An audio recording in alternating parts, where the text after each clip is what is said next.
I think one thing that has always been important to me is how narratives actually travel through cultures and time, right? And how that becomes like the stories that we tell ourselves. And so part of this class will be about talking about how to do that for both yourself and your business, right? And so um, thank you, actually, Pastor Nelson. Right? Sorry, Minister Nelson.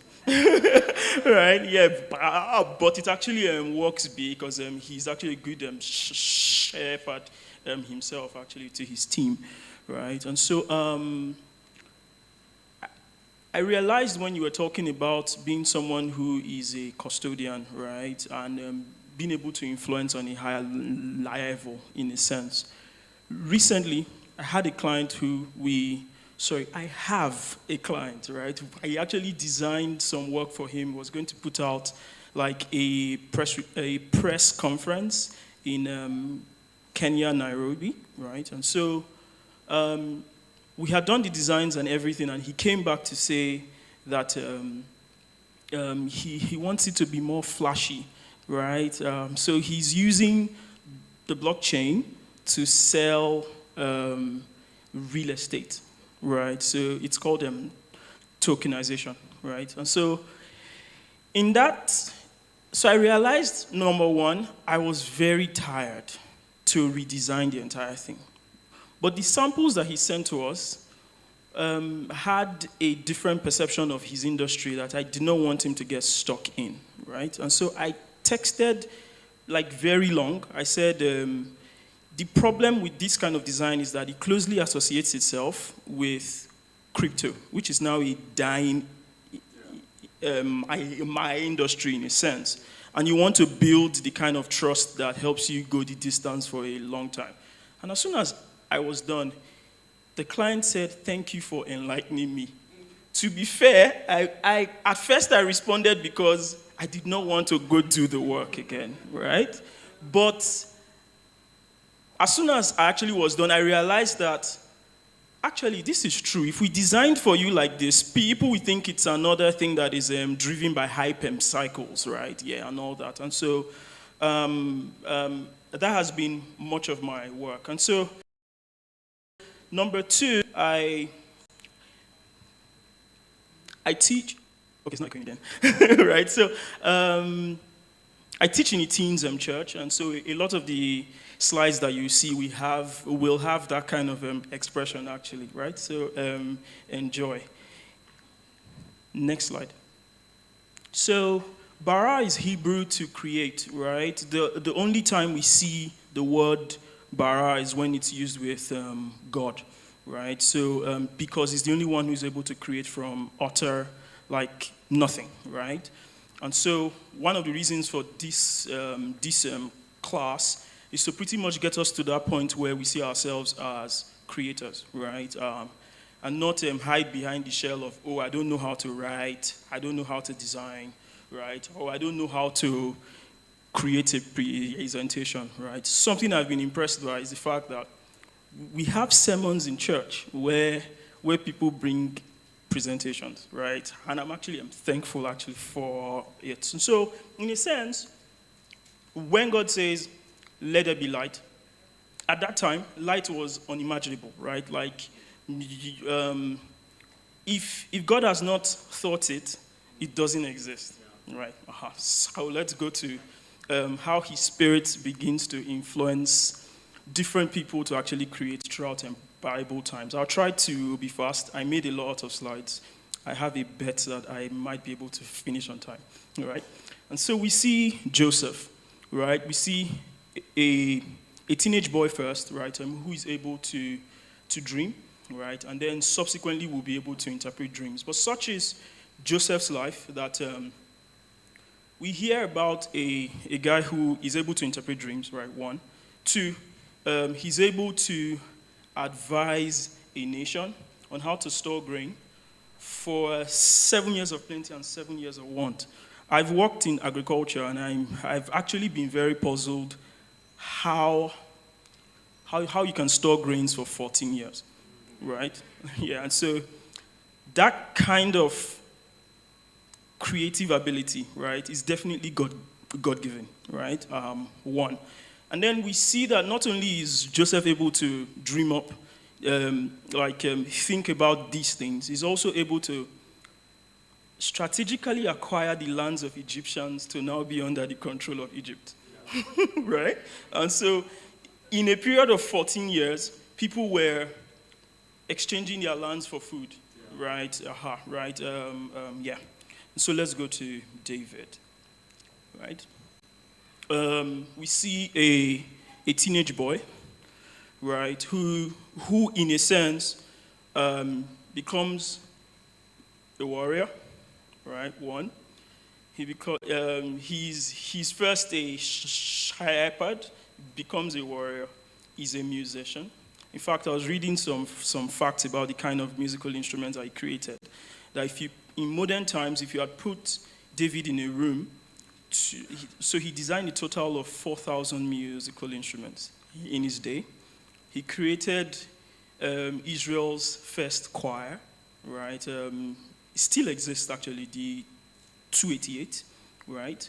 And then, he inspires writings, right? He writes most of the Psalms, right? And then, all of that. And then I started thinking about the kind of fire that you would have to be able to both be king, be priest, right? Fight over 30 wars, never lose any, right? Be a musician, right? Create musical instruments, become an architect that designs the temple, right? Gathers the resources to build the temple. The only reason why I did not build it was that God said I should not do it, right? Yeah. Gathers the resources, right? And there's this book I was reading. He said, and such was the light of David that he set an entire city alight, right? And when there was no more light to give, he simply slept and was burnt out, right? Yeah. And so let's go to the next person. We see Bezalel, right? Bezalel is, so the Israelites had just come from over 400 years of slavery. And so even in marketing, we call this creative fatigue, right? So you've seen a design over and over, right? Like, let's say on YouTube, you only see Airtel's ad. You'll be tired after a while. But imagine Bezalel comes out of slavery. He has only seen Egyptian creativity. And then you would go on to, with the Spirit of God, create unique artifacts that had never been seen before, right? Such was Bezalel, Daniel. There's this text I saw in Daniel 5 verse 12. It says, Daniel was found to have a keen mind and knowledge and understanding, and also the ability to interpret dreams, explain riddles, and solve difficult problems, right? Again, to move quickly, such was Daniel, right? And then there's this scripture that I liked how Minister Nelson explained it one time. I think it was actually a pastor that explained how my Minister Nelson explained it to you, that how, when we use the same spirit that raised Jesus from the dead, is able to quicken our mortal bodies. And so, again, Teens Church, that's a picture of Jesus lying dead. That's the Spirit of God actually waking him up, right? And so this same Spirit lives in you permanently. I added permanently because Pastor Ben taught the teens about permanence of the Spirit.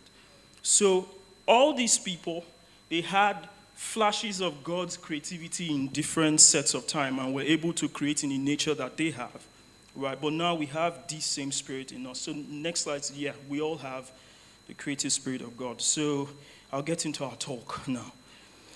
How do you create memorable stories for your businesses and personal brand? Next, I'll define stories a bit. Stories are how we interpret the world around us. I mean, one of the first things I got exposed to as a child was the fact that my grandfather wasn't a Christian, right? And so every time we talk to him about God, he will tell you, he will point to his wall with a lot of carvings and paintings, and you say, so what do I do with all of these, right? And so, and he was able to actually walk me and my siblings through that system of Igbo cosmology, right, and all of that. And even today, I draw a lot of similarities, right, and I'm keen, right, yeah. And so, stories are how anybody has come to interpret their importance or their place, right, in the world, right. It helps us to build them connections. It helps us to transfer meaning, right? What's a brand story? Next. So, the sum of the tangible and the intangible core information pieces, right, that forms the foundation which keeps a brand going and growing, right? So, for instance, we have digital technology today, and so you are in some way or another online, right? And so, I think it was last week, someone posted something. He said, if you're on LinkedIn, please don't write long text, right? Just keep it at 3 paragraphs maximum. And literally, so I don't tweet actively on Twitter anymore. And so someone sent me someone's screenshot saying, so that someone responded. He said, except you are Charlse Isidi, then I want to read everything, right? And so I think for the most part, you may, and it's something that we would address, you may seem invisible in the sea of, multiple information actually going out, and that can be discouraging. And I talk about it using David actually down the line, about how if David did not respond to this threat, someone eventually would have, right? And so never think of yourself as invisible. There is a unique flavor you add actually to the conversation, and so keep adding it. So next, so brand storytelling is simply all the stories and experiences a brand shares to align itself with, in order to trigger an emotional response from their customers or audience, right? And so, how do I explain this? I think I once explained it to my wife, that you see how this floor is made of many tiles, right? Imagine we only tiled one and we left it.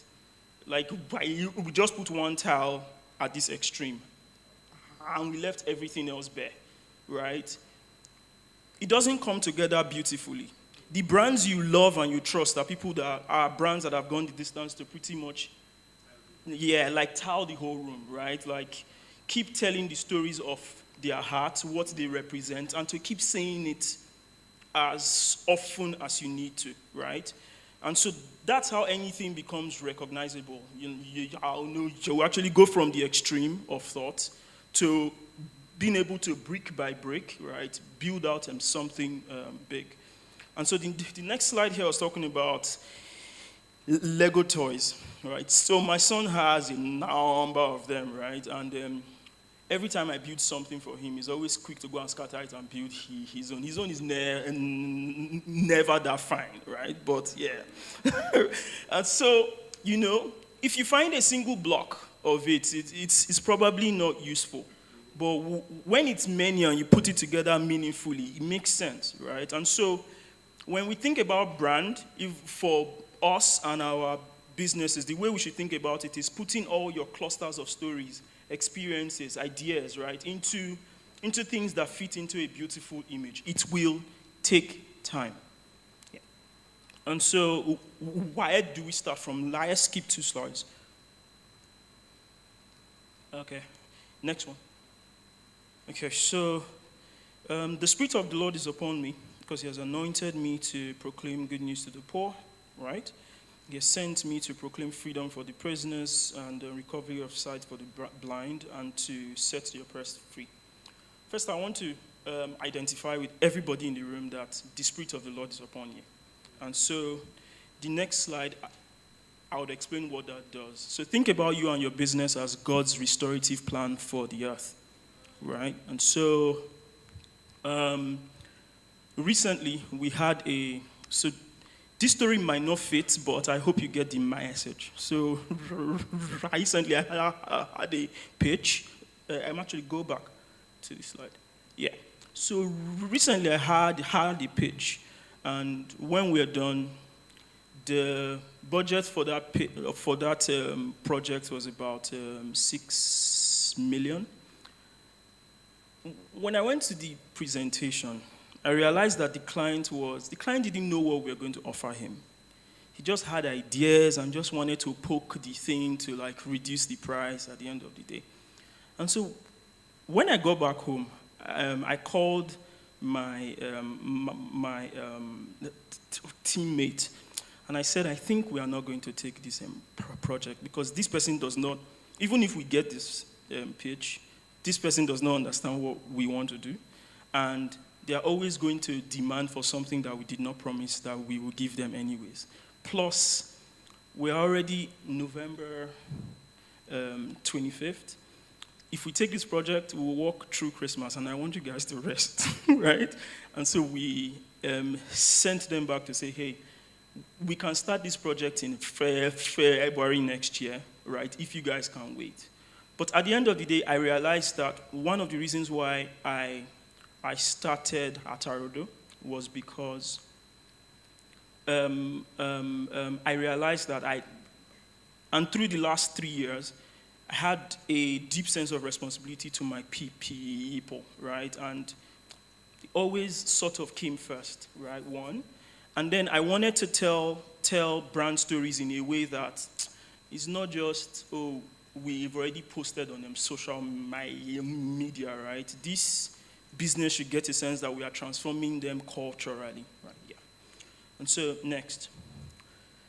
So the second thing you should never do is do not yield the arena to fools, right? If David waited longer, someone would eventually have represented Israel. The reason why I say this is,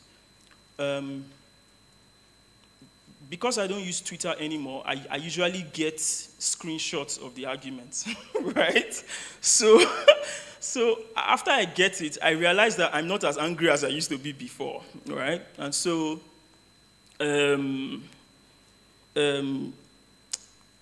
how do I explain this? So when the majority of thought in the public arena is from fools, and all you do is maybe be upset, and you never really share your own God-given ideas, I don't think you have a right to be upset, right? And so let's say you are building a brand, and everybody that talks about business is always talking about it in some kind of way that you don't like. I think it's incentive for you to start talking about it the way you like, rather than be angry. Yeah. So, next. Have tight ownership of your industry radically contributes to the conversation, right? Participate. Don't speculate, right? So, get in the conversation. It's better to have failed having your own thoughts in the public space than to be the guy that says, I told you they were wrong.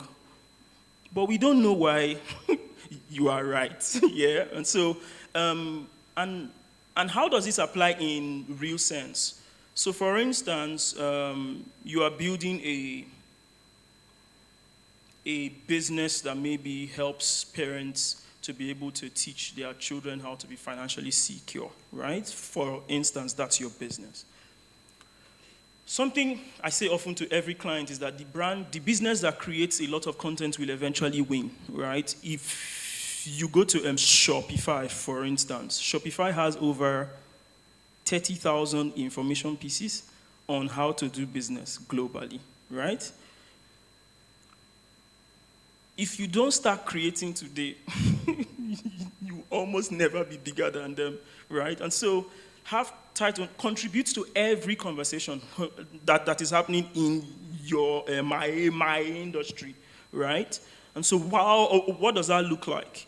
They've already created it, and so you feel like, oh, I shouldn't, right? I shouldn't go that distance to, also share my own, right? You can as well take what has been created and lend your voice actually to it, right? Like, you may say some people are talkative online, but guess what? When globally they are looking for people, they are the most visible, right? So I took a close to 3 year active break actually from social media. And this year I realized that everybody that they've given Marketer of the Year award nominations to, I don't feature in anyone, right? Right? And so I told my friend, I said, next year we'll try and actually talk more, right? Yeah, than actually spending. So while I spend a lot of my time helping other businesses talk more, right? I realized I need to do the same actually for myself. And so while I'm not encouraging mediocrity, of course you have the same excellent spirit that was found in Daniel, right? Add to the conversation, provide additional, context. For instance, so 2 weeks ago, I just started something. It's called Sustainable Africa. Note, I know nothing about sustainability or climate change, I know nothing, right? And so I told my friend, because I realized for some reason, some people were just getting in on the conversation for COP28, right, and a number of, and so like lots of money is going into climate and funding and all of that. And I said, this is interesting. And so, like, two weeks ago, I literally started a LinkedIn account. I said, I'm going to read 2 things about this, and I'm going to share it every day, right? And we've actually done that for 2 weeks. Interestingly, like, we are seeing a lot of global names begin to even comment on it and all of that. And it was just, let's learn and document these learnings in public. And I encourage everyone. I think a lot of the time, some of us have ideas. We think that they are not mainstream, and so they will not be accepted in the conventional sense. And so we stop creating. We think, it needs to be a certain kind of way. It needs to be, it needs to be punchy. It needs to be 20 paragraphs first, right, before I start. PG earlier in the year actually started this Substack account. Note, this is not an accusation. Right? But I realized that every Sunday he would just share a link of something that he has actually written, right? But, and he did actually go the distance. Again, not an accusation, right? It's to literally spores, right? Is there something that matters to you? Can you begin documenting in the public space about your business, about yourself, about where you are going, right? What does that do? I started thinking about the fact that the people who wrote the Psalms may never have thought that 3,000 plus years, we will be referencing it as like a spiritual guide for prayer. They must have written that book thinking people that come to the temple will just read it for them here and they will go home, right? And so if you keep thinking that, my ideas are not great enough to put out in the public space, there may be something about your ideas that just, goes with you, right? Yeah. And so what does that look like, for instance? There are a number of Nigerian businesses that are figuring out these dollar exchange issues seamlessly, right? But guess what? Nobody knows, right? Or there is a woman that has an idea for how to stock inventory. It's not conventional business school knowledge. She just knows that, yes, I went with my sister to shop some items, and the woman said, Oga, you be my first customer. You go pay me with cash. so that money go they come. And I didn't get it, right? But apparently in the market, they have these things where the first transaction should not be transferred. They want to touch it so that more money will come. But guess what? These ideas are our own, but they are not documented in the public space. No one is talking about the psychology of holding cash first, right? Exactly. When we started putting rice in leaf, right? The white man came and said, ceramic plates, and all of that. Do you know that there is a sustainability startup that got into the London School of Economics this year, actually? I advised their inaugural batch, right? And literally, they compress leaves into the shape of a plate. And that's how they raised money. Yeah. But I guess what? We've thrown our own away. Yeah. So, next. Yeah. Next is stop playing local champion, transcend your local barriers. The earth is still the Lord's. So my dad told me something. He said, don't be a spoon, right? Be a spoon. So he used to always, when I started learning to design and write, he would say, he will always, I think about it sometimes and I thought it was mean, right? So my first major design was for Access Bank, right? And so it was on a billboard in Benin. And so when we drive through the billboard, I will show my dad, Dad, it was me that designed this thing. He will always say, stop being a local champion, right?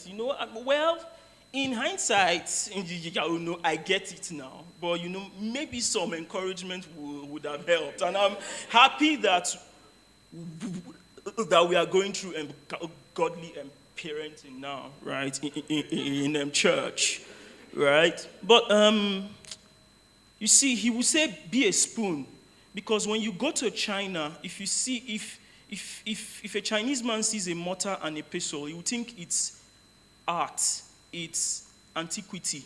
He wouldn't know that they use this to make food, right? And so he says, be a spoon such that in every market, you are identifiable, right? Yeah. So the next slide. Dare to share your differing ideas, move from obscure to the middle. Right, so something I found is some of the ideas that have become mainstream today started as struggles on the fringes, right? Christianity was very odd in its day, right? We're the only religion that believed that, it's just one God. Yeah, everybody had at least 6 or 8, right? And so we're saying, our own is only one, right?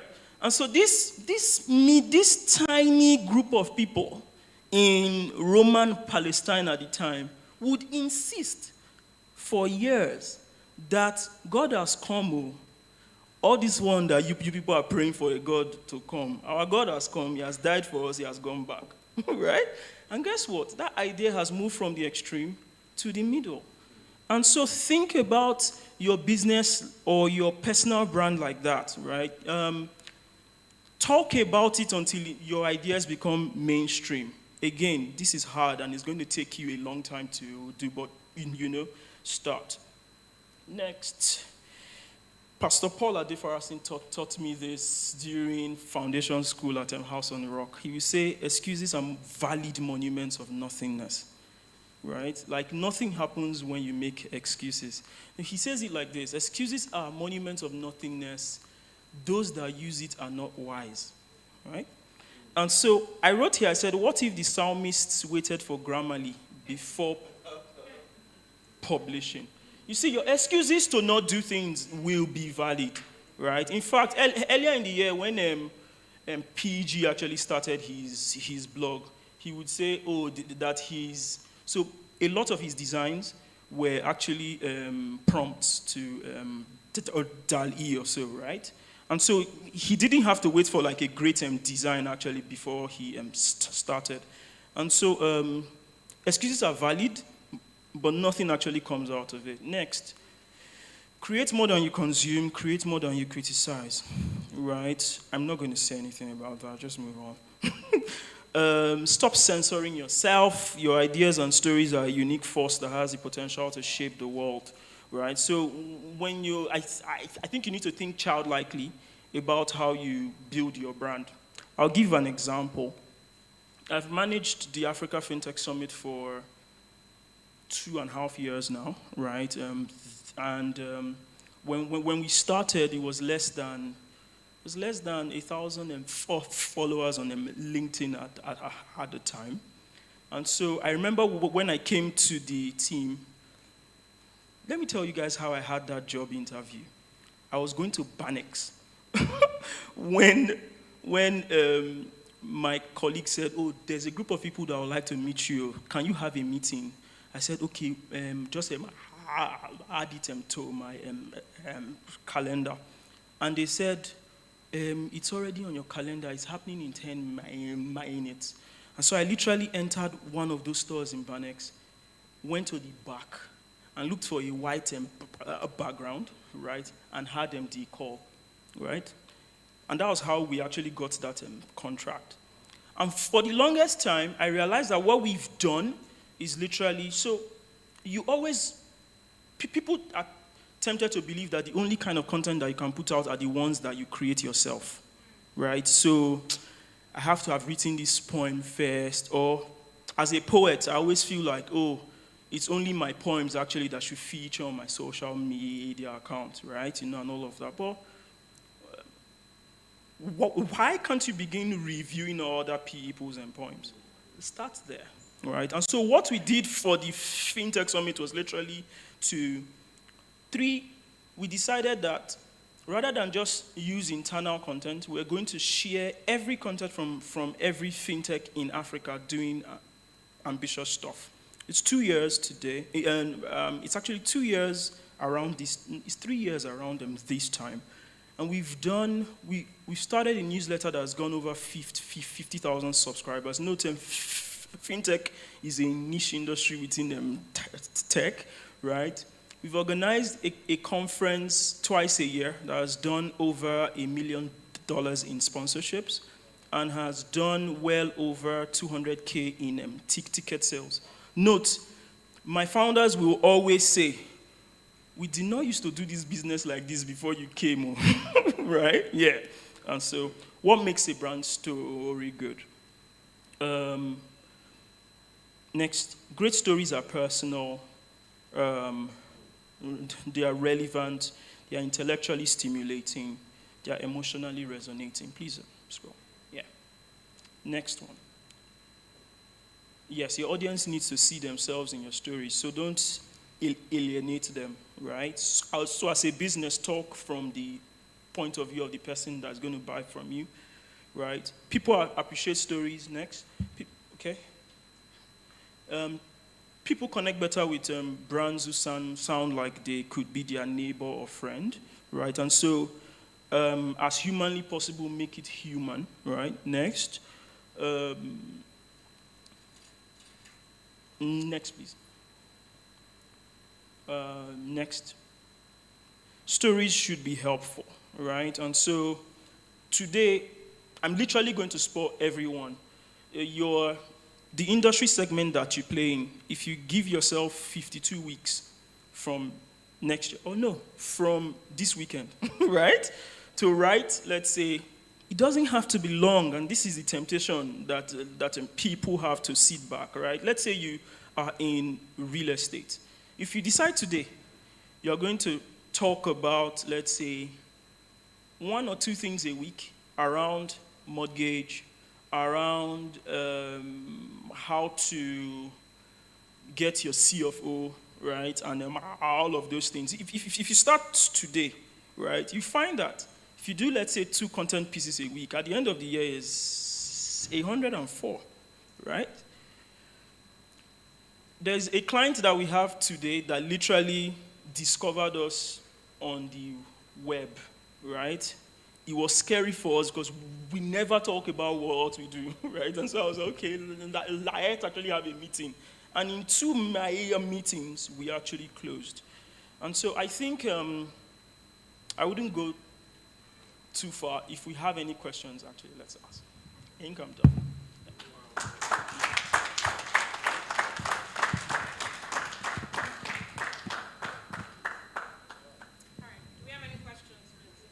Yes, please. Okay. Good, sir. Sorry, I'll react on my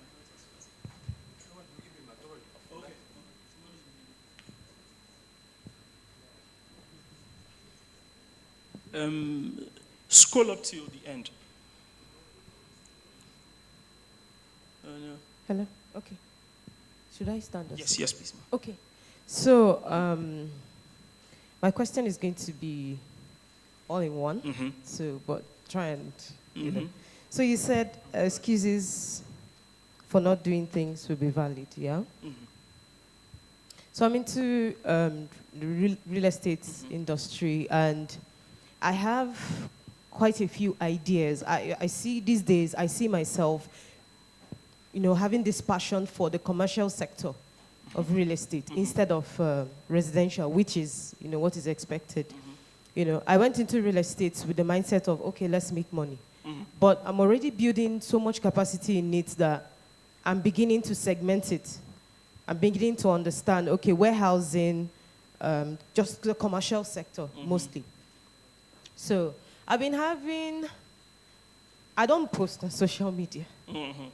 I don't. I see people's content and I'm like, oh, where do I even start from? This place is full. Yeah, it's full. You get, and I'm seeing people that they already have, verified accounts. These are normal agents I interact with on a daily basis. They have verified accounts. And I'm like, where do I start from? I don't even know. I don't even post. I don't even have that much followers. Organically, I have, on my personal page, I have up to 1,000 followers. Organically. So I really, and then I keep, I told you before I started, it's like plenty. It's fine. So I reached out to Yemisi the other day, and I'm like, oh, I need a job, I need something. But somewhere in my heart, I just think that, okay, if I sabi the thing. Yeah? Like, I understand this thing. I need to really intentionally break into this sector so that I can be able to, money is the end, but I think I'm understanding it better. So I really, really, really want to break into that social media space. If it is to talk, I know what to say. But sometimes when I bring, even posting my own personal pictures, when I want to post, the problem now, the caption, what are we going to write on this thing? Do you understand? Okay. So I really need help. Yes, thank you. Okay, so let me start like this, right? There are people who own your space who shouldn't, right? I've experienced it. So recently, at the FinTech Summit, someone stopped me in Zambia and said, I don't know that anybody else could have been able to pull this off in the way that you have, right? And I realized that sometimes when you let everybody else that you are smarter than, this person, I sabi this work past you, right? If you let, it's not like if you let them, of course, actually, they will always do their thing. But if you're always tunnel visioned as to what everybody else is doing and what you could possibly do, right, you will not start, right? And so maybe here's the small encouragement you need, right? One, check out, again, not being a spoon, being a spoon now, right? Who are the top global real estate businesses that you have heard of, all right, or that you know, right? It's as easy as going to their blog and consuming it all, right? One. As you consume, you will realize that you are able to pick out small elements of things that you can even write about for local context. For instance, the things we learn about real estate online is usually after you have made the mistake. Right? Yeah, it's usually after, right? And so imagine there is a central source of truth in this country that I can just go to purity.com, right? And I will read about, and there's nothing I'm looking for about obtaining a commercial property, steps to actually look out for. In fact, it's even easier now that you can put a fragment of your thoughts on Bard. I actually like Bard, right? So bard.google.com, bard.google.com, and it will flesh out your ideas actually for you, right? And who says you cannot even be creating one of those content pieces a day, right? And then just go the distance. So again, when you create one thing, think about how it applies for everywhere, right? So you post that article on your blog. Can you do a 2-minute video explaining it on your Instagram? Can you do a thread on Twitter explaining it again, right? So and in truth, the people that you think that you are afraid of will soon begin to actually look at you and actually begin to learn, right? And so you will never be a threat to anybody else in your industry until you start to do. Exactly. So please do. Yeah? Yeah. All right, please. Do we have any other question? Hello, good morning. So like you said earlier, you've been off social media for quite some time. Personally, I went through a phase and I was off social media for a very long time. And in my head, I'm like, okay, we'll come back next year. We'll come back next year. We'll come back next year. And just like that, you never How come. do you come back? Like, how do you come back? And you're seeing things, like she said, is quite overwhelming. And Yes, you really don't know where to start from. Okay. I want to make reference to him, Minister Charlse, if I'm saying that correctly. Nelson, sorry. So he said something about, where you fit. Mm-hmm. Where you fit in. Mm-hmm. I used to be a social media person. Mm-hmm. But personally now with growth, I feel like I don't know if I have the strength for get ready with me, talk with me, I want to talk, I want to do me. Will people accept me? Because me is backwards. How do I fit in this space being backwards? Okay. Thank So you. I can explain this a bit because that I used to look like group we look like group therapy for us both, right? Yeah, because I've not actually been online much. But one thing I'll tell you is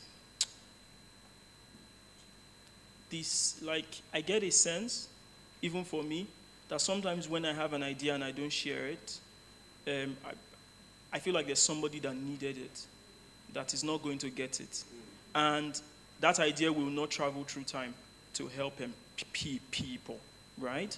And so, for instance, I think it was 2 months ago, I was listening to the song by Ashake called Yoga, right?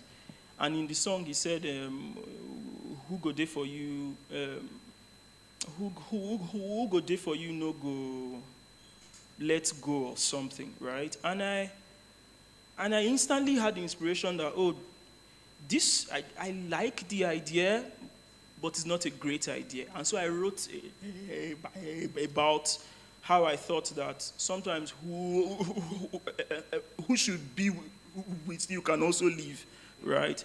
And so maybe find a medium of expressing that is not very stressful or draining. For me, it's my blog, right? So only people who have the patience to read, right, and will engage, right? And so, additionally, make minute steps actually to come back. It's actually something that PEG told me. I don't know if he remembers. He told me that this my distance on social media has an element of pride in it. Right? So, because you have things that the world needs. And so, and God, again, you are God's plan for restoration on the earth. And so if you don't share those ideas, right, someone else will. Yeah, and you know, and the way God has entrusted you to share it, right, he's banking on it. Yeah. He's actually banking on you to actually share it. Yeah?